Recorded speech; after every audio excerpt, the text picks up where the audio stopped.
ಜತ್ತಿ ಅನ್ನುವಂಥ ಹೆಸರನ್ನು ನಾನು ಮೊದಲು ಓದಿದ್ದು ಅಥಣಿ ಶಿವಯೋಗಿಗಳವರ ಚರಿತ್ರೆಯಲ್ಲಿ. ನನಗೆ ಮೊದಲು ಜತ್ತಿ ಅನ್ನುವಂಥದ್ದು ಪರಿಚಯ ಆಗಿದ್ದು ನಮ್ಮ ನಾಡಿನ ಒಬ್ಬ ಮಹಾನ್ ಶ್ರೇಷ್ಠ ಶಿವಯೋಗಿಗಳಾಗಿರುವಂತಹ ಅಥಣಿ ಅಪ್ಪ ಅವರ ಜೀವನ ಚರಿತ್ರೆಯಲ್ಲಿ ಒಂದು 3 ಪುಟದ ಚರಿತ್ರೆ ಇವ್ರ ಮನೆತನದ ಬಗ್ಗೆನೇ ಬರ್ತದೆ. ಅಥಣಿ ಶಿವಯೋಗಿ ಚರಿತ್ರೆ. ಶಿವಯೋಗಿಗಳವರು 1921ರಲ್ಲಿ ಲಿಂಗೈಕ್ಯರಾದವರು. ಈಗ ಸದ್ಯ ಅವರು ಲಿಂಗೈಕ್ಯರಾಗಿ 100 ವರ್ಷದ ಮೇಲೆ 5 ವರ್ಷ ಆದವು. ಶತಮಾನ ಮುಗಿದು ಹೋಯಿತು.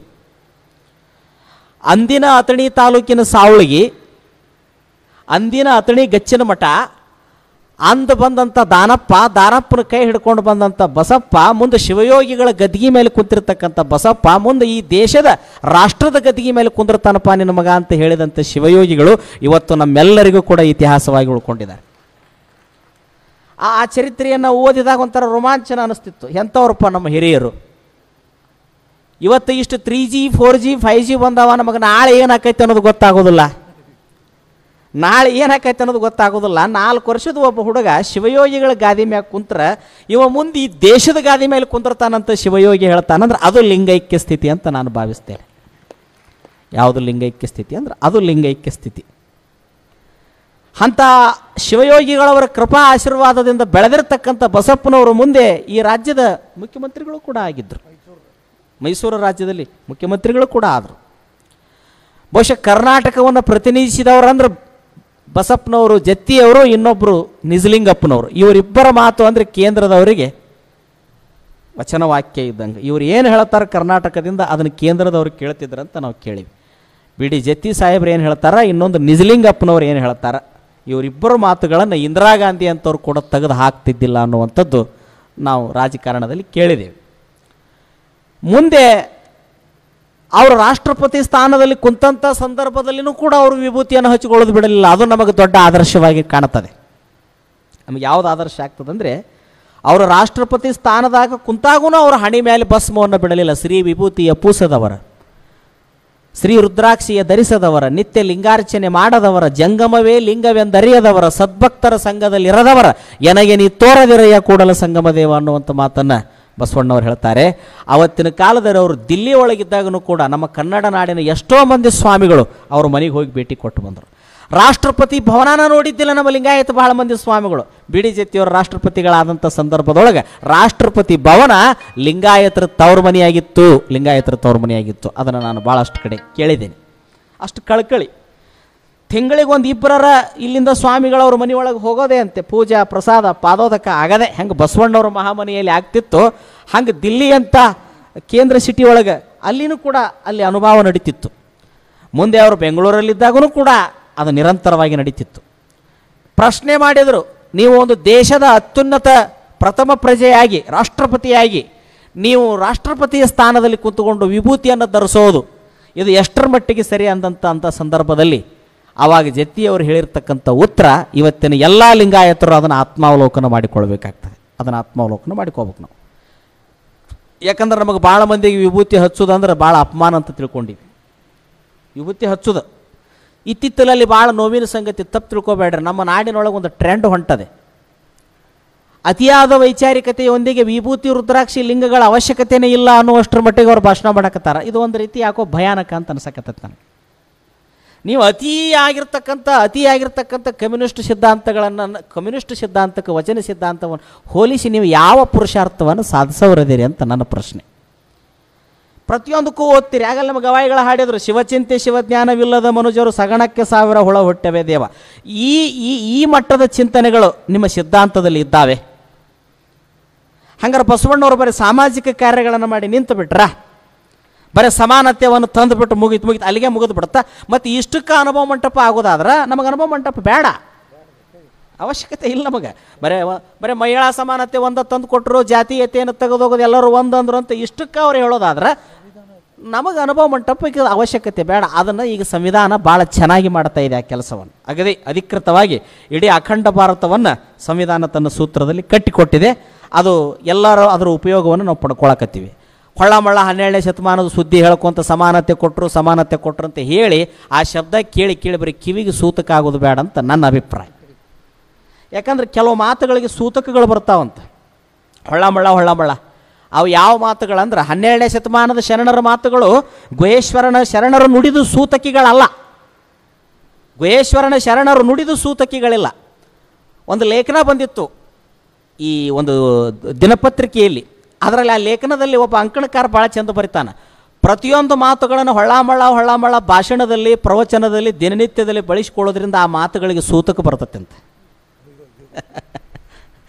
ಹೆಂಗೆ ಸೂತಕ ಬರ್ತತೆ ಅಂತ ಅವ್ರು ಹೇಳಿದರು.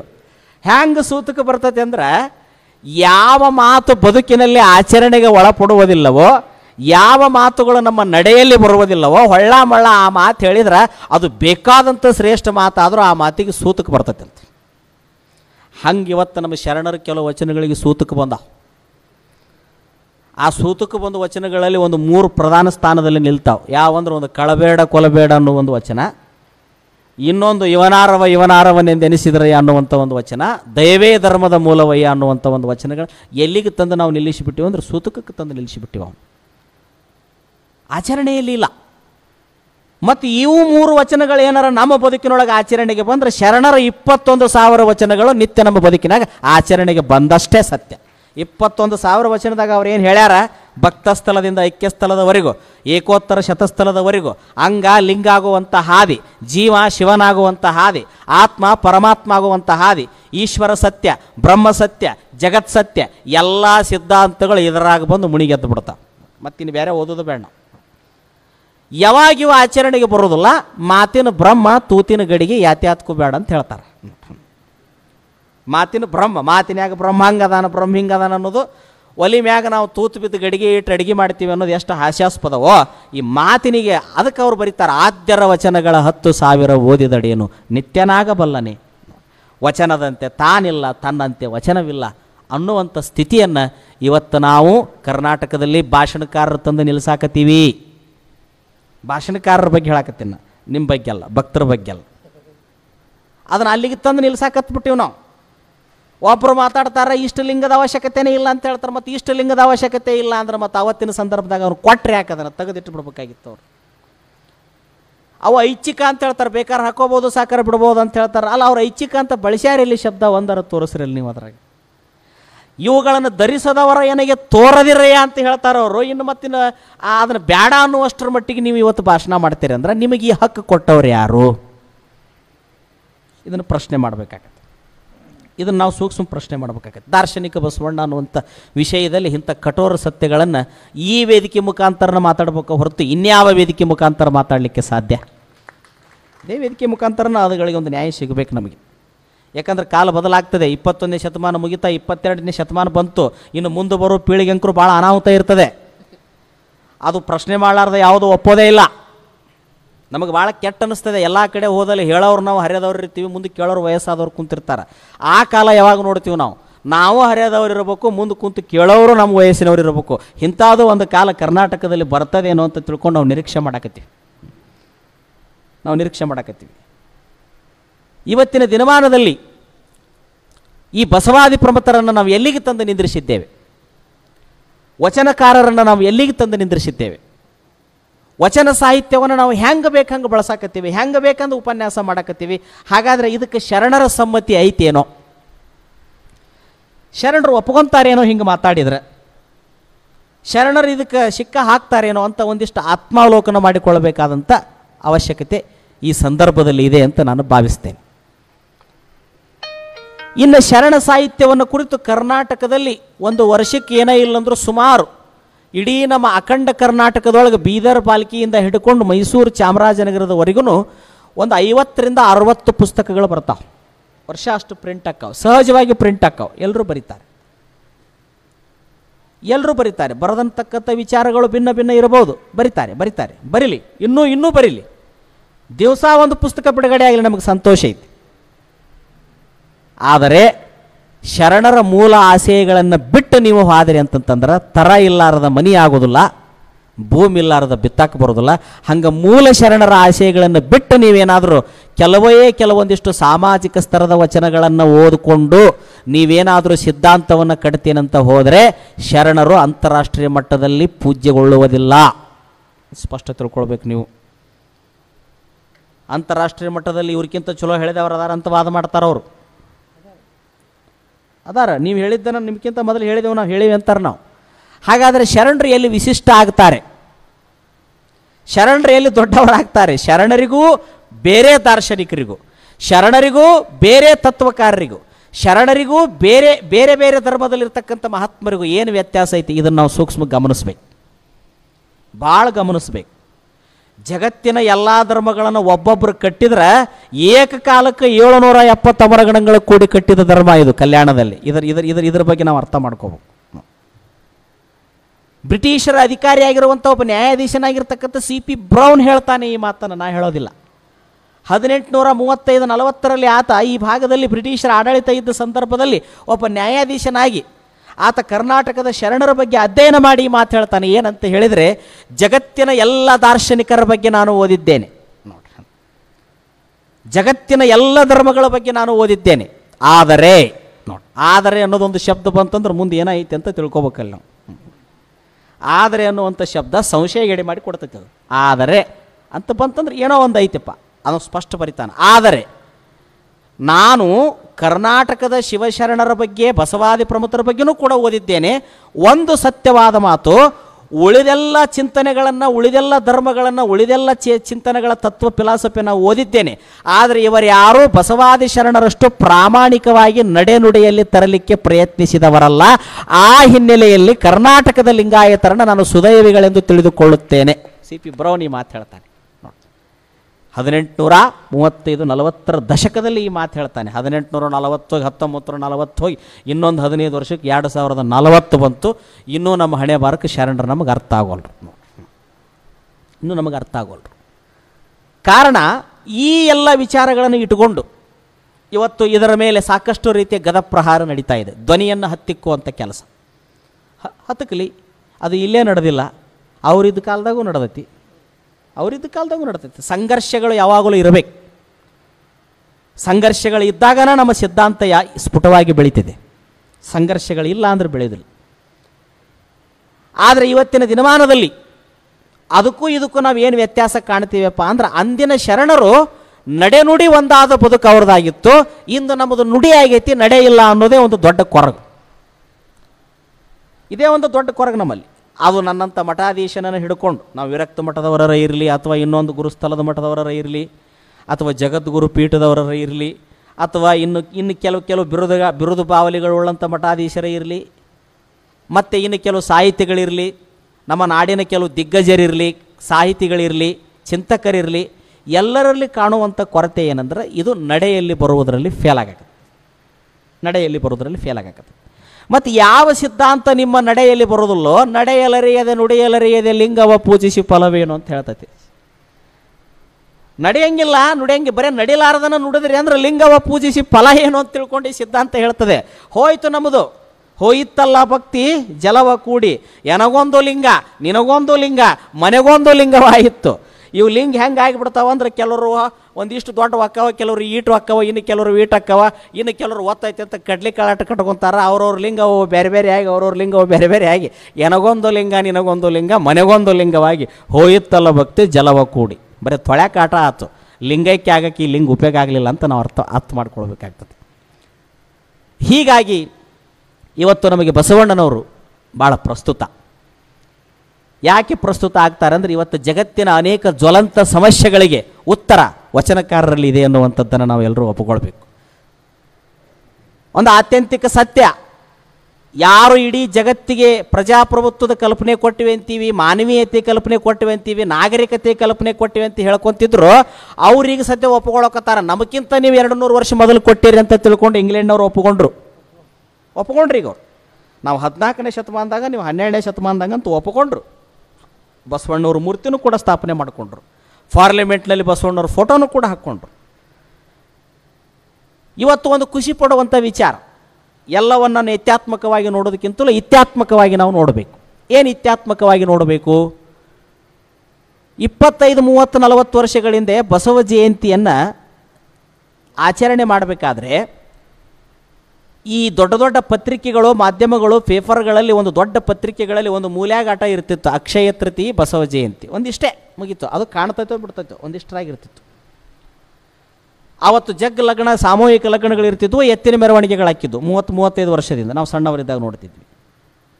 ಇವತ್ತು ಒಂದು ದಿನದ ಬಸವ ಜಯಂತಿ ಅಲ್ಲ, ಬಸವ ಜಯಂತಿ ಮುಂದಿರ್ತತೆ ಅಂದ್ರೆ ಅದರ ಒಂದು ತಿಂಗಳ ತಯಾರಿ ನಡೀತಾವ, ಅದು ಮುಗಿದ ಮೇಲೆ ಮತ್ತು ಒಂದು ತಿಂಗಳು ಬಸವ ಜಯಂತಿ ಅಕ್ಕವ. ಜಗತ್ತಿನ 70-80 ರಾಷ್ಟ್ರಗಳು ಬಸವ ಜಯಂತಿ ಮಾಡ್ತಾ ಇದ್ದಾವೆ ಸ್ವಾಮಿ. ಇದು ಒಳ್ಳೆಯ ವಿಚಾರ. ಅಪ್ಪ ಅವ್ರು ಹೇಳಿದರು, ಅಮೇರಿಕದ ಎಲ್ಲ ಭಾಗಗಳಲ್ಲಿಯೂ ಕೂಡ ನಾನೇ ಎಷ್ಟೋ ಮೂರ್ತಿಗಳನ್ನು ಬಸವಣ್ಣವ್ರ ಸ್ಟ್ಯಾಚ್ಯೂಗಳನ್ನು ಕಳಿಸಿಕೊಟ್ಟಿದ್ದೇನೆ. 40 ಭಾಷೆಗಳಲ್ಲಿ ವಚನಗಳನ್ನು ಭಾಷಾಂತರ ಮಾಡಿದ್ದೀವಿ ಅಂದ್ರೆ ಸಣ್ಣ ಸಾಧನೆ ಅಲ್ಲ, ಇದು ಭಾಳ ದೊಡ್ಡ ಸಾಧನೆಯೇ. ಆದರೂ ಅಪ್ಪ ಅವ್ರು ಅಂದರು ಇನ್ನೂ ಭಾಳ ಕಡಿಮೆ ಇರೇವು ಅಂತ ಹೇಳ್ತಾರೆ ಅವರು. ಅವ್ರು ಎಷ್ಟು ಮಾಡಿದ್ರು ಇನ್ನೂ ಕಡಿಮೆ ಅಂತಲೇ ಹೇಳ್ಕೊತಾರೆ. ಅದು ಅವರ ದೊಡ್ಡ ಭಾವ, ಅದು ದೊಡ್ಡ ಮನಸ್ಸು. 40 ಭಾಷೆಗಳಲ್ಲಿ ಇವತ್ತು ವಚನಗಳು ಪರಿವರ್ತನೆ ಆಗಿದ್ದಾವೆ ಅಂತಂತಂದರೆ ಅವು 1000 ವಚನರಾಗಲಿ 2000 ಆಗಲಿ ಅಂಕಿ ಸಂಖ್ಯೆಗಳು ಮುಖ್ಯ ಅಲ್ಲ. ಅಂಕಿ ಸಂಖ್ಯೆಗಳು ಮುಖ್ಯ ಅಲ್ಲ. ನಮಗೆ 1000 ವಚನ ನಾವು ಭಾಷಾಂತರ ಆಗೋಲ್ವಕ್ಕ, ಮುಂದೆ ಒಂದು ದಿವಸ ಆ ವಚನಗಳನ್ನು ಅವರು ಓದಿ ಈ ದೇಶಕ್ಕೆ ಹೇಳಕ್ಕೆ ಬರ್ತಾರೆ. ಆ ಕಾಲ ಭಾಳ ದೂರಿಲ್ಲ, ಇದನ್ನು ನಾವು ತಿಳ್ಕೊಬೇಕು. ಅವ್ರು ಬರ್ತಾರೆ ಹೇಳಕ್ಕೆ ಬರ್ತಾರೆ. ಯಾಕಂದ್ರೆ ನಮಗಿಂತಲೂ ಇಚ್ಛಾಶಕ್ತಿ ಹೊರದೇಶದವ್ರಿಗೆ ಹೆಚ್ಚಿರ್ತೈತೆ ಅಂತ ಕೇಳೀನಿ ನಾನು. ನೋಡಿರಿ, ನಾಳೆ ಅಮೇರಿಕದವ್ರು ಬರಾಕತ್ತಾರಂತ ಹೇಳ್ತಾರೆ ಅವರು. ನಾಳೆ ಬೆಂಗಳೂರಿಗೆ ಅಮೇರಿಕದವ್ರು ಚಿಂತನೆ ಮಾಡಲಿಕ್ಕೆ ಬರ್ತಾರೆ, ಬಸವೇಶ್ವರರ ಬಗ್ಗೆ ತತ್ವ ಚಿಂತನೆ ಮಾಡಲಿಕ್ಕೆ ಬರ್ತಾ ಇದ್ದಾರೆ. ಹೀಗಾಗಿ ನಾವು ಕರ್ನಾಟಕದವರು ದೊಡ್ಡ ಕೊಡುಗೆಯನ್ನು ಕೊಟ್ಟಿವೆ ಅಂತ ತಿಳ್ಕೊಂಡು ಬರೀ ಗರ್ವದಿಂದ ವೇದಿಕೆ ಮೇಲೆ ಹೇಳ್ಕೊಳ್ಳೋ ಬದಲಿ ನಮ್ಮ ಮನೆಗಳು, ನಮ್ಮ ಕುಟುಂಬಗಳು, ನಮ್ಮ ಸಮುದಾಯದವರು ಎಷ್ಟರ ಮಟ್ಟಿಗೆ ನಾವು ಶರಣರನ್ನು ಬದುಕ್ತಾ ಇದ್ದೀವಿ ಅನ್ನುವಂತಹ ದೊಡ್ಡ ಪ್ರಶ್ನೆಯನ್ನು ಮಾಡಿಕೊಳ್ಳುವಂತಹ ಒಂದು ಅವಶ್ಯಕವಾದಂಥ ತುರ್ತು ಪರಿಸ್ಥಿತಿ ಇವತ್ತು ನಮ್ಮ ರಾಜ್ಯದಲ್ಲಿ ಇದೆ. ನಮ್ಮನ್ನು ಬಂದು ನೋಡ್ತಾರೆ ಅವ್ರು. ನಾಳೆ ಅವರು ಬಂದು ನೋಡ್ತಾರೆ. ಅವರು ಬಂದು ನೋಡಿದಾಗ ನಾವು ಬಸವ ಧರ್ಮದವರ ಸಿಗಬೇಕು, ಲಿಂಗಾಯತರ ಸಿಗಬೇಕು. ಲಿಂಗಾಯತರ ಒಳಪಂಗಡದವರು ಸಿಕ್ಕಿವಿ, ಬಸವಣ್ಣವರ ಆಶಯಗಳಿಗೆ ಎಳ್ಳು ನೀರು ಬಿಟ್ಟಂಗಾಯಿತು. ಅವ್ರಂತಾರ ಬಸವಣ್ಣವ್ರ ಕ್ರಾಂತಿ ಫಲ ಕೊಟ್ಟಿಲ್ಲ ಅಂತ ಹೇಳ್ತಾರೆ. ಇವತ್ತು ನಮ್ಮ ನಾಡಿಗೆ ಸ್ವಾಮಿಗಳ ಬೇಸರ ಆಗ್ತಾ ಇದ್ದಾರೆ. ಹೌದು, ಬೇಸರ ಆಗಬೇಕು ಅವರು. ಯಾಕಂದ್ರೆ ಅವ್ರ ಅವಶ್ಯಕತೆಗಳು ಇನ್ನಿಲ್ಲ ಕರ್ನಾಟಕಕ್ಕೆ. ಯಾಕಿಲ್ಲ ಅಂದ್ರೆ ನೀವು ಇಷ್ಟು ದಿವಸ ಅವ್ರ ಕೈಯಾಗ ಧರ್ಮ ಕೊಟ್ಟು ಕುಂತ್ರಿ, 400-500 ವರ್ಷ ಧರ್ಮ ಕೊಟ್ಟು ಕುಂತ್ರಿ. ಪ್ರಯತ್ನಗಳು ಭಾಳ ಕಡಿಮೆನೆ. ಅವರು ಮಡಿಕೋಲೆಗಟ್ಟ ಇತ್ತದು. ಅವ್ರ ಮಠದ ಸುತ್ತಮುತ್ತಲು 4 ಮಂದಿ ಬದಲಾಗಲಿಲ್ಲ, 4 ಮಂದಿ ಏಕದೇವೋಪಾಸಕರಾಗಲಿಲ್ಲ, 4 ಮಂದಿ ಏಕದೇವೋಪಾಸಕರಾಗಲಿಲ್ಲ. ಒಂದು ಇತಿಹಾಸದ ಪ್ರಕಾರ ಜಗತ್ತಿನಲ್ಲಿ ಎಷ್ಟು ಚರ್ಚ್ಗಳದಾವ ಅಷ್ಟು ಮಠ ಬರೀ ಕರ್ನಾಟಕದಾಗಿದ್ದು ಅಂತ. ಜಗತ್ತಿನ ಎಲ್ಲ ಚರ್ಚ್ಗಳನ್ನು ಕೂಡಿಸಿದ್ರು ನಮ್ಮ ಕರ್ನಾಟಕದಾಗಿನ ಮಠಗಳ ಸಂಖ್ಯೆ ಹಾಕಿದ್ದಿಲ್ಲ ಅಂತ. ಅಷ್ಟು ಮಠಗಳಿದ್ದೂ ಕೂಡ ಇವತ್ತು ಈ ಧರ್ಮ ಸ್ವರ್ಗತೈತಿ ಅಂದ್ರೆ ಬಹುಶಃ ನಾನು ಭಾಳ ನೋವಿನಿಂದ ಹೇಳ್ತಿರ್ತೀನಿ. ಅವರು ಕಟ್ಟಿದಾಗ ಒಬ್ಬೊಬ್ಬರಿದ್ದರು, 7 ಮಂದಿ ಇದ್ದರು, 10 ಮಂದಿ ಇದ್ದರು. ಅವರು ದಿನಗಳದಂಗೆ ಅವ್ರ ಸಂಖ್ಯೆ ಹೆಚ್ಚಾಕೊಂತ ಬಂತು. ನಮ್ಮವ್ರು ಕಟ್ಟಿದಾಗ 770 ಇದ್ದರು, ಲಕ್ಷದ ಮೇಲೆ 96,000 ಇದ್ದರು. ದಿವಸಗಳದಂಗೆ ನಾವು 10 ಒಬ್ಬೊಬ್ಬರು ಹಾಕ್ಕೊಂತ ಬಂದೀವಿ ನಾವು. ನೋಡಿ, ನಮ್ಮದು ಪ್ರಾರಂಭದಲ್ಲಿ ಭಾಳ ಉನ್ನತ ಮಟ್ಟಕ್ಕಿತ್ತು, ನಂತರದಲ್ಲಿ ನಮ್ಮದು ಇಳಿಮುಖ ಹಾಕ್ಕೊಂತ ಬಂತು. ಬೇರೆ ಧರ್ಮಗಳು ಹುಟ್ಟುವಾಗ ಇಳಿಮುಖ ಇದ್ದವು, ದಿವಸಗಳದಂಗೆ ಅವು ಏರುಮುಖಗಳಾದವು. ಬೇರೆ ಧರ್ಮಕ್ಕೂ ನಮಗೂ ವ್ಯತ್ಯಾಸ. ಯಾಕೆ ಹಿಂಗಾತು ಅನ್ನುವಂಥದ್ದನ್ನು ಸೂಕ್ಷ್ಮ ಅವಲೋಕನ ಮಾಡಿ ನೋಡಿದರೆ ತಪ್ಪು ತಿಳ್ಕೊಬಾರದು. ನನ್ನ ಮಾತು ಭಾಳ ಬಿರುಸಾಗ್ಬೋದು. ಲಿಂಗಾಯತರಷ್ಟು ನಿರಾಭಿಮಾನಿಗಳು, ಲಿಂಗಾಯತರಷ್ಟು ದರಿದ್ರರು ಜಗತ್ತಿನಲ್ಲಿ ಯಾರೂ ಸಿಗಲಿಕ್ಕಿಲ್ಲ ಅಂತ ತಿಳ್ಕೊಂಡು ಒಬ್ಬ ಕವಿ ಬರೀತಾನೆ.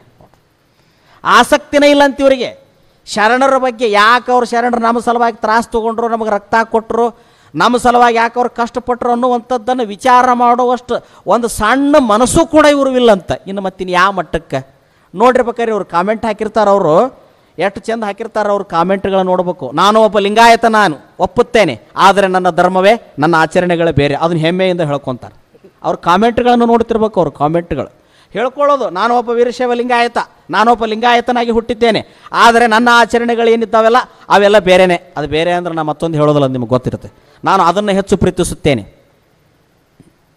ಅಂದ್ರೆ ತನ್ನದು ಇವು ಗೊತ್ತಿಲ್ಲ, ಮತ್ತೊಂದು ಇವು ಪ್ರೀತಿಸ್ತಾನಂತ. ಇವತ್ತು ಇಂಥ ವಿತಂಡವಾದಿಗಳ ಸಂಖ್ಯೆ ಕರ್ನಾಟಕದಲ್ಲಿ ಹೆಚ್ಚಾಗೈತಿ. ಈ ರೀತಿ ಪ್ರಶ್ನೆ ಮಾಡುವಂಥವ್ರು ಎಲ್ಲಿ ಅದಾರ ಅಂದ್ರೆ ಅದು ಲಿಂಗಾಯತರೊಳಗಾದಾರ, ಇನ್ನು ಬೇರೆದವ್ರು ಯಾರೂ ಮಾಡೋದಿಲ್ಲ. ನಾ ಜೈನರನ್ನ ಅಬ್ಸರ್ವ್ ಮಾಡಿ ನೋಡ್ತೀನಿ, ಅತ್ಯಂತ ಕಡಿಮೆ ಸಂಖ್ಯೆಯಲ್ಲಿ ಜೈನರು ಅದಾರೆ.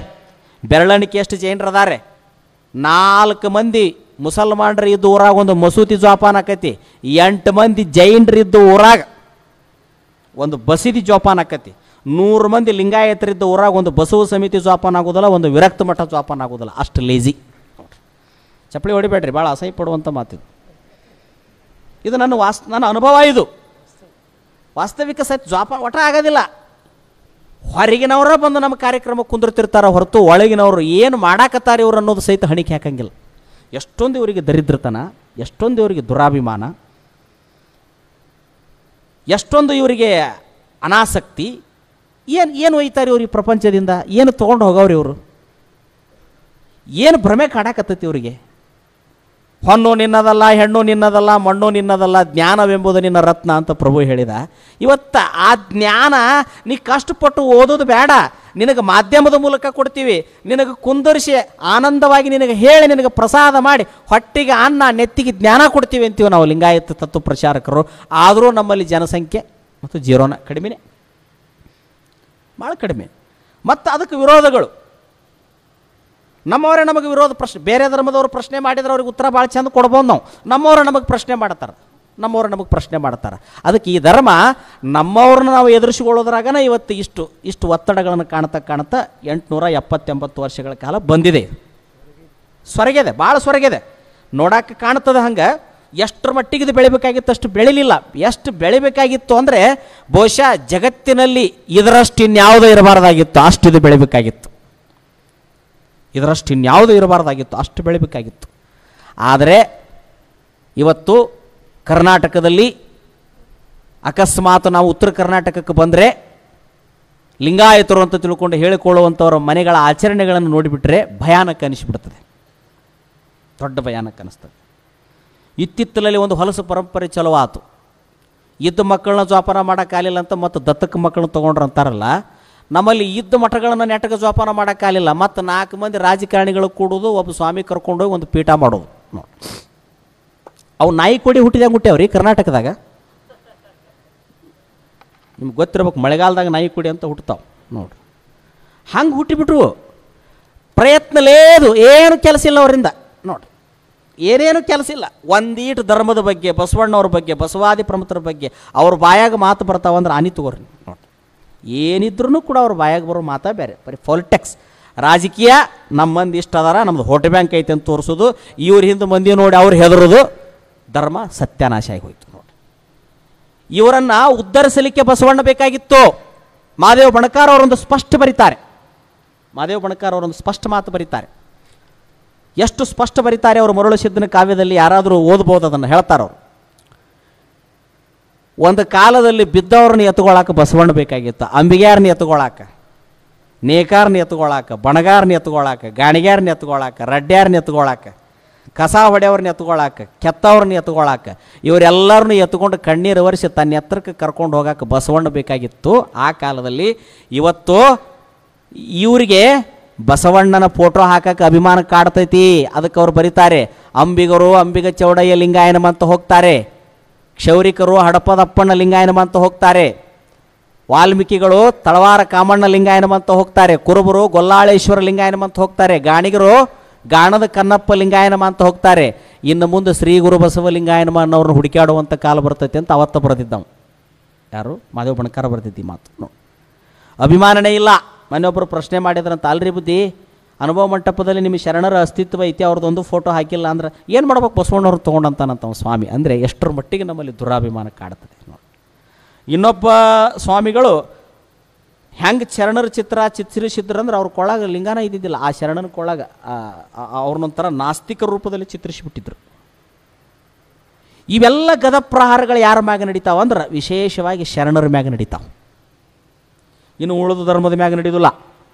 ಎಲ್ಲರದು ಇವ್ರ ಮ್ಯಾಗ ಯಾಕೆ ಕಣ್ಣಂದ್ರೆ ಗೊತ್ತೈತಿ, ಎಲ್ಲರ ಬಣ್ಣ ಬಯಲು ಮಾಡುವಂಥ ಸಾಮರ್ಥ್ಯ ಅದಕ್ಕೆ ಐತಿ ಅಂದ್ರೆ ವಚನಕಾರರಿಗೆ ಐತಿ.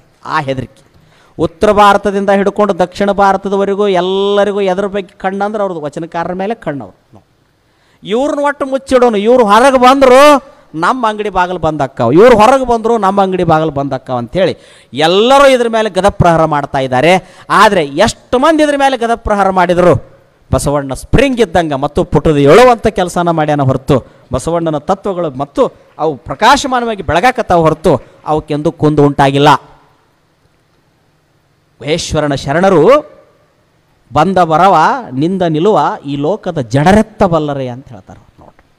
ಜಡರಿಗೆ ಗೊತ್ತಾಗೋದಿಲ್ಲ ಶರಣರು ಬಂದದ್ದು ಕಿಮ್ಮತ್ತು, ಶರಣರ ಘನತೆ, ಶರಣರ ಗೌರವಗಳು ಪ್ರಭುಲಿಂಗ ಲೀಲೆಯಲ್ಲಿ ಚಾಮರಸ ಒಂದು ಮಾತು ಬರೀತೇನೆ, ಹಾವಿನ ಹೆಜ್ಜೆಗಳ ಹಾವುಗಳು ಬಲ್ಲವಲ್ಲದೆ ಸೀಳನಾಯಿಗಳ ಬಲ್ಲವೆ ಅಂತ ಹೇಳ್ತಾನೆ. ಶರಣರ ಹೆಜ್ಜೆಗಳನ್ನು ಶರಣರ ಸಂತಾನದವರ ನಾವು ತಿಳ್ಕೊಬೇಕಾಗೈತಿ, ಇನ್ನು ಬೇರೆದವ್ರು ತಿಳ್ಕೊಳ್ಳೋದಿಲ್ಲ. ನಾವು ತಿಳ್ಕೊಂಡು ಹೇಳಿದಾಗ ಅವ್ರು ತಿಳ್ಕೊತಾರೆ. ನಮ್ಮ ಭಾಷೆ ನಾವು ಮಾತಾಡಿದಾಗ ಆ ಭಾಷೆ ಉಳ್ಕೊತೈತಿ. ಹಂಗೆ ನಮ್ಮ ತತ್ವ ಸಿದ್ಧಾಂತಗಳನ್ನು ನಾವು ಆಚರಣೆ ಮಾಡಿದಾಗ ಆ ಧರ್ಮ ನಮ್ಮ ನಿತ್ಯ ಬಳಕೆಯಲ್ಲಿ ಉಳಿತೈತಿ. ಅದನ್ನು ನಾವು ಆಚರಣೆ ಮಾಡಲಿಲ್ಲ ಅಂದ್ರೆ ಆಚರಣೆ ಮಾಡ್ಬೇಕು. ಅದನ್ನು ತಪ್ಪೇನೈತಿ? ಹಣಿಮೆಗೆ ಏನಾರು ಹಚ್ಕೊಳ್ಳೋ ಬದಲಿ ವಿಭೂತಿ ಹಚ್ಕೊಂಡ್ರೆ ಏನು ತಪ್ಪೈತಿಪ್ಪ?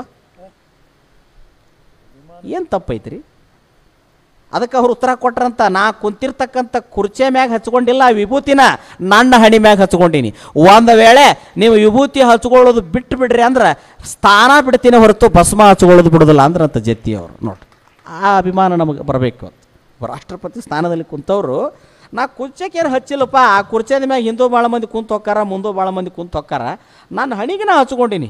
ಅಟ್ಟು ಮಿಕ್ಕಿ ನಾ ಹಚ್ಕೊಳ್ಳೋ ಅಂದ್ರೆ ನಿಮಗೆ ತ್ರಾಸ ಆಕತ್ತೆ ಅಂದ್ರೆ ನಾನು ಈ ಜಾಗ ಬಿಡ್ತೀನಿ ಹೊರತು ಇದನ್ನೇನು ಹಚ್ಕೊಳ್ಳೋದು ಬಿಡೋದಿಲ್ಲ ಅನ್ಬೇಕಾದ್ರೆ ಆ ವಿಭೂತಿಯ ಮಹತ್ವ ಅವ್ರಿಗೆ ಗೊತ್ತಿತ್ತು. ಅದಕ್ಕೆ ಅವರು ದಿಲ್ಲಿ ಗದ್ದಿಗೆ ಏರಿದ್ರು. ಅವರು ಇವತ್ತು ನಮಗೆ ವಿಭೂತಿ ಮರ್ಮ ಗೊತ್ತಿಲ್ಲ, ಲಿಂಗದ ಮರ್ಮ ಗೊತ್ತಿಲ್ಲ, ನಾವು ಎಲ್ಲಿರ್ಬೇಕು ಅಲ್ಲೇ ಇದ್ದೀವಿ. ಇನ್ನು ಇದನ್ನು ನಾವು ಅರ್ಥ ಮಾಡಿಕೊಳ್ಬೇಕಾಗಿದೆ. ಯಾರು ಎಷ್ಟೇ ಸ್ಥಾನಕ್ಕೆ ಹೋಗಲಿ, ಎಷ್ಟೇ ಎತ್ತರಕ್ಕೆ ಹೋಗಲಿ, ನಮ್ಮ ಧರ್ಮದ ಮೂಲ ಸಿದ್ಧಾಂತಗಳನ್ನು ನಾವು ಎಂದೂ ಬಿಟ್ಟು ಕೊಡಬಾರದು, ಎಂದೂ ಬಿಟ್ಟು ಕೊಡಬಾರ್ದು, ಎಂದೂ ಬಿಟ್ಟು ಕೊಡಬಾರ್ದು, ಎಂದೂ ಬಿಟ್ಟು ಕೊಡಬಾರ್ದು. ನಮ್ಮ ಧರ್ಮದ ಅಷ್ಟಾವರಣಗಳೇನದಾವು ಅದನ್ನು ಎಂದೂ ಬಿಟ್ಟು ಕೊಡಬಾರ್ದು.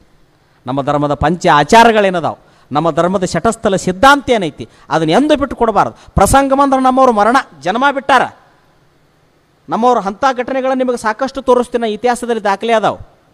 ನಮ್ಮವರು ಲಿಂಗ ಪೂಜೆ ಮಾಡ್ಕೊಳ್ಳೋಕೆ ಇವತ್ತು ನೀರು ಸಿಕ್ಕಿಲ್ಲ ಅಂತಂದ್ರೆ ಅವತ್ತು ಹಗಲೆಲ್ಲ ಉಪವಾಸ ಇದ್ದು ಮರುದಿವಸ ನೀರು ಸಿಕ್ಕಾಗನ ಸ್ನಾನ ಮಾಡಿ ಇವತ್ತು ಲಿಂಗ ಪೂಜೆ ಮಾಡಿಕೊಂಡ ಮುಂದಿನ ಕೆಲಸ ಮಾಡಿದಂಥ ಘಟನೆಗಳು ನೂರಾರು ಸಂಖ್ಯೆಯಲ್ಲಿ ಸಿಗ್ತಾವೆ ಲಿಂಗಾಯತ ಚರಿತ್ರೆಕಾರರಲ್ಲಿ.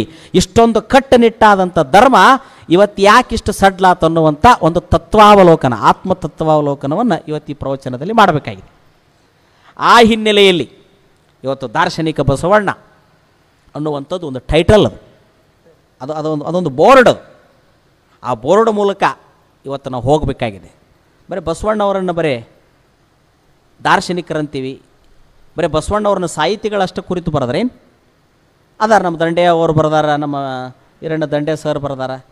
ಇವರು ಬರೋಕ್ಕಿಂತ ಮೊದಲು, ಸಾಹಿತಿಗಳು ಬರೋಕ್ಕಿಂತ ಮೊದಲು ಈ ನಾಡಿನ ಏನೂ ಗೊತ್ತಿಲ್ಲದ ಅಕ್ಷರ ಜ್ಞಾನ ಇಲ್ಲದಂತಹ ಅನಕ್ಷರಸ್ಥರು ಬರ್ದಾರ್ರಿ ಬಸವಣ್ಣರ ಮೇಲೆ. ಓದಿದನು ಬಸವಣ್ಣ ವೇದದೊಳಗಿನ ಹುಸಿಯ ಭೇದವನ್ನೇ ತೆರೆದಿಟ್ಟ ಜನಪದಕ್ಕೆ ತೇದುಂಡ ಜೀವ ಬಸವಣ್ಣ ಅಂತ ನೋಡಿ. ಇವತ್ತು ವೇದಕ್ಕೆ ಹೊರೆಯ ಕಟ್ಟುವೆ ಅಂತ ಒಂದು ಟೈಟಲ್ ನೋಡಿದೆ. ವೇದಕ್ಕೆ ಹೊರೆಯ ಕಟ್ಟುವೆ ಅನ್ನುವಂಥದ್ದೊಂದು ವಚನದ ಸಾಲು. ಇದನ್ನು ಒಬ್ಬ ಜನಪದರು ಹೇಳ್ತಾರೆ, ಓದಿದನು ಬಸವಣ್ಣ ವೇದದೊಳಗಿನ ಹುಸಿಯ ಅಂತ ನೋಡಿ. ವೇದಗಳು ಸುಳ್ಳದಾವಂತ ಅವತ್ತ ಬಸವಣ್ಣ ಹೇಳಿದ ಅಂತ ಒಬ್ಬ ಜನಪದರು ಹೇಳ್ತಾರೆ. ಭೇದವನ್ನೇ ತೆರೆದಿಟ್ಟ, ಅದ್ರಾಗ ಏನು ಭೇದ ಮಾಡಿಟ್ಟಾರ, ವರ್ಗ ಮಾಡಿಟ್ಟಾರ, ಅದನ್ನು ತೆರೆದಿಟ್ಟ ಜನಪದರಿಗೆ ತೇದುಂಡ ಜೀವ ಬಸವಣ್ಣ ಅಂತ ನೋಡಿ. ಈ ಮಾತಿನ ಮೇಲೆ ಎಷ್ಟು ನಾವು ಹೇಳ್ಬೋದು. ಮೇದಾರಕೇತಯ್ಯ ವಾದ ಹೂಡದೆ ಕಂಡ ನಾದವಿಲ್ಲೆಂದು ವೇದದಳು. ಎಂಥ ಮಾತ್ರಿ. ಮೇದಾರಕೇತಯ್ಯ ಅಂದ್ರೆ ಅವ ಮೇದಾರ ಬುಟ್ಟಿ ಹೆಣ್ಯಾವ, ಒಬ್ಬ ಬುಟ್ಟಿ ಹೆಣ್ಯಾವ, ಮರ ಹೆಣ್ಯಾವ, ಕಸೂತಿ ಕೆಲಸ ಮಾಡವ, ಬಿದಿರು ಕಡ್ಕೊಂಬಂದು ಬುಟ್ಟಿ ಹೆಣದ ಕೆಲಸ ಮಾಡವ. ಏನಂತಾನಂತ, ಮೇದಾರಕೇತಯ್ಯ ವಾದ ಹೂಡದೆ ಕಂಡ ವೇದದೋಳು ನಾದವಿಲ್ಲೆಂದು ವಚನಗಳು ಬೋಧಿಸಲು ಮಿಗಿಲು ಜನಕ್ಕೆಂದು. ಎಂಥ ಅದ್ಭುತ ಮಾತು ನೋಡಿ. ಅದಕ್ಕಾಗಿ ಶರಣರ ಕಂಡ ಬಸವಣ್ಣ, ಶರಣರ ಬಸವಣ್ಣನ ಹೆಂಗೆ ಕಂಡ್ರು ಅದು ಒಂದು ದಿವಸ ಹೇಳ್ತೀನಿ. ವಚನಕಾರರು ಕಂಡ ಬಸವಣ್ಣ ಆಗಲಿ, ಜನಪದರು ಕಂಡ ಬಸವಣ್ಣ ಅದು ಆಗಲಿ. ಯಾಕಂದ್ರೆ ದಾರ್ಶನಿಕ ಬಸವಣ್ಣ ಹೆಂಗೆ ಅಕ್ಕಾನೆ, ಜನಪದರು ಕಂಡ ಬಸವಣ್ಣ, ಕವಿಗಳು ಕಂಡ ಬಸವಣ್ಣ. ನಮ್ಮಲ್ಲಿ ಕವಿಗಳು ಹೆಂಗೆ ಬಸವಣ್ಣನ ಕಂಡ್ರು, ಚರಿತ್ರೆಕಾರರು ಕಂಡ ಬಸವಣ್ಣ, ಚಾರಿತ್ರಿಕಾರರು ಹೆಂಗೆ ಬಸವಣ್ಣನ ಕಂಡ್ರು ನೋಡ್ರಿ. ಸ್ವರವಚನಕಾರರು ಕಂಡ ಬಸವಣ್ಣ, ಸ್ವರವಚನಕಾರರು ಹೆಂಗೆ ಬಸವಣ್ಣನ ಕಂಡ್ರು. ಇವೆಲ್ಲವುಗಳು ಮುಗಿದ ಮೇಲೆ ಜಗತ್ತಿನ ದೊಡ್ಡ ದೊಡ್ಡ ದಾರ್ಶನಿಕರು ಹೆಂಗೆ ಬಸವಣ್ಣನ ಕಂಡ್ರು, ಬೇರೆ ಬೇರೆ ಧರ್ಮದವರು ಹೆಂಗೆ ಬಸವಣ್ಣನ ಕಂಡ್ರು. ಇವೆಲ್ಲವುಗಳ ಚಿಂತನೆ ಇವತ್ತು ಈ ವೇದಿಕೆ ಮುಖಾಂತರ ಆದಾಗನ ಈ ಪ್ರವಚನಕ್ಕೆ ಒಂದು ದೊಡ್ಡ ಗೌರವ ಬರ್ತದೆ ಅನ್ನುವಂಥ ಮಾತನ್ನು ಈ ಸಂದರ್ಭದಲ್ಲಿ ನಾನು ಹೇಳ್ತೇನೆ. ಈ ವಿಷಯಕ್ಕೊಂದು ನ್ಯಾಯ ಕೊಡಬೇಕಾದಂಥ ಒಂದು ಪ್ರಯತ್ನವನ್ನು ನಾನು ಮಾಡಬೇಕು. ಇವತ್ತಿನಿಂದ ಸಾಂಕೇತಿಕವಾಗಿ ಉದ್ಘಾಟನೆ ಆಗಿದೆ. ನಾಳೆಯ ದಿವಸದಿಂದ ಯಾರೂ ಇರೋದಿಲ್ಲ ವೇದಿಕೆ ಮೇಲೆ, ನಾವೊಬ್ಬನೇ ಇರ್ತೇನೆ, ಕಲಾವಿದರು ಇರ್ತಾರೆ. ಹೇಳಿದರು ಅವರು ಸಮಯಕ್ಕೆ ಸರಿಯಾಗಿ ಬರಬೇಕಂಥೇಳಿ. ಇನ್ನು ಮೇಲೆ ನಾವು ಸಮಯಕ್ಕೆ ಸರಿಯಾಗಿ ಬರೋ ಪ್ರಯತ್ನವನ್ನು ಮಾಡ್ತೇವೆ. ನೀವು ಹೇಳಿದ ಹಾಗೆ ಯಾರ ಮನಸ್ಸಿಗೂ ನೋವಾಗಲಾರದ ಹಾಗೇ ಈ ವಿಷಯವನ್ನು ಒಯ್ತೇವೆ. ಅಕಸ್ಮಾತ್ ವಚನಗಳಲ್ಲಿ ಆ ಶಬ್ದಗಳು ಬಂದಿದ್ದರೆ ಅದಕ್ಕೆ ನಾವು ಜವಾಬ್ದಾರರಲ್ಲ, ವಚನಕಾರರು ಜವಾಬ್ದಾರರು. ಅದನ್ನು ಹೇಳ್ಬೇಕಾಗ್ತದೆ ನಾವು. ಯಾಕಂದ್ರೆ ವಚನಕಾರರು ಕೆಲವು ಸಂದರ್ಭದಲ್ಲಿ ತಿವಿದು ಹೇಳ್ತಾರೆ. ಯಾಕೆ ಹೇಳ್ತಾರ ಅಂತಂತಾರೆ, ಅದಕ್ಕೊಂದು ಉದಾಹರಣೆ ಕೊಡ್ತಿದ್ರು ನಮ್ಮ ಗುರುಗಳು. ಒಂದು ಮನ್ಯಾಗ ಒಂದು ಕೂಸು ಇರ್ತದಂತ, ಆ ಕೂಸಿಗೆ ತ್ರಾಸಾಗಿರ್ತದಂತ, ಜಡ್ಡು ಬಂದಿರ್ತದಂತ, ಅದಕ್ಕೆ ಇಂಜೆಕ್ಷನ್ ಮಾಡಿಸುವಾಗ ಔಷಧ ಹಾಕುವಾಗ ಕೈ ಕಾಲು ಎಲ್ಲ ಗಟ್ಟಿಯಾಗಿ ಹಿಡಿತಿರ್ತಾರಂತ. ಅದನ್ನು ಔಷಧ ಕುಡಿಸುವಾಗ ಅದ್ರ ಮೂಗು ಹಿಡಿದು ಕೈ ಹಿಡಿದು ಕಾಲು ಹಿಡಿದು ಅದ್ರ ಗುಟ್ಟುಗುರಿಸ್ತಾರಂತ. ಅಲ್ಲೇ ಆ ಹುಡುಗಿಗೆ ಯಾಕೆ ತ್ರಾಸ ಕೊಡಕತ್ತೀರಿ? ಆ ಸಣ್ಣ ಕೂಸಿಗೆ ಮೂಗು ಹಿಡಿತೀರಿ, ಆ ಒಬ್ರು ಕುತ್ತಿಗೆ ಹಿಡಿತೀರಿ, ಒಬ್ರು ಬಾಯಿ ತೆಗಿತೀರಿ, ಇಬ್ರು ಕೈ ಹಿಡಿತೀರಿ. ನೋಡ್ಬೇಕು ಮನ್ಯಾಗ ಸಣ್ಣ ಕೂಸಿಗೆ ಔಷಧ ಹಾಕಬೇಕಾದ್ರೆ ಏನು ನಮ್ಮಲ್ಲಿ ಎತ್ತಿಗೆ ಬರಿ ಹಾಕಿದಂಗೆ ಮಾಡ್ತಿರ್ತಾರೆ. ಆಟ ಕೂಸಿಗೆ ಔಷಧ ಕುಡಿಸ್ಬೇಕಾದ್ರೆ ಅಟ್ಟೆ ಯಾಕೆ ಆ ಹುಡುಗಗೆ ತ್ರಾಸ ಕೊಡಾಕತ್ತೀರಿ? ಔಷಧ ಕೈ ಐತಿ, ಹುಡುಗ ಕುಡಿದಿಲ್ಲ, ಉಗುಳ್ತೈತಿ ಅದು ಕೂಸು ಅನ್ನೋ ಸಲುವಾಗಿಲ್ಲ ನೀವು. ಹಂಗೆ ಅಷ್ಟು ಹಿಂಸೆ ಯಾಕೆ ಕೊಡಾಕತ್ತೀರ ಅಂದ್ರೆ ಔಷಧ ಕೈ ಇರುವಲ್ದಕ್ಕೆ ಒಳಗೆ ಹೋದ ಮೇಲೆ ಕೂಸು ಆರೋಗ್ಯ ಆಕತಿ.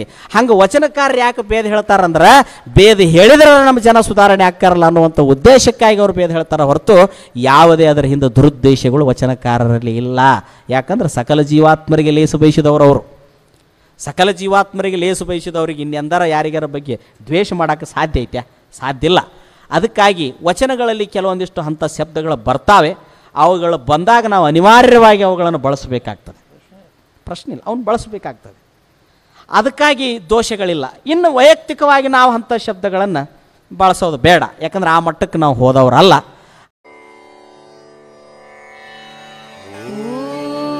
ಶ್ರೀ ಗುರು ಬಸವಲಿಂಗಾಯ ನಮಃ.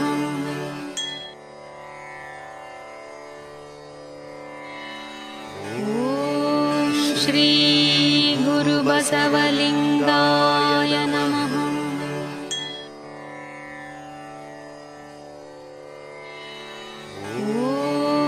ಶ್ರೀ ಗುರು ಬಸವ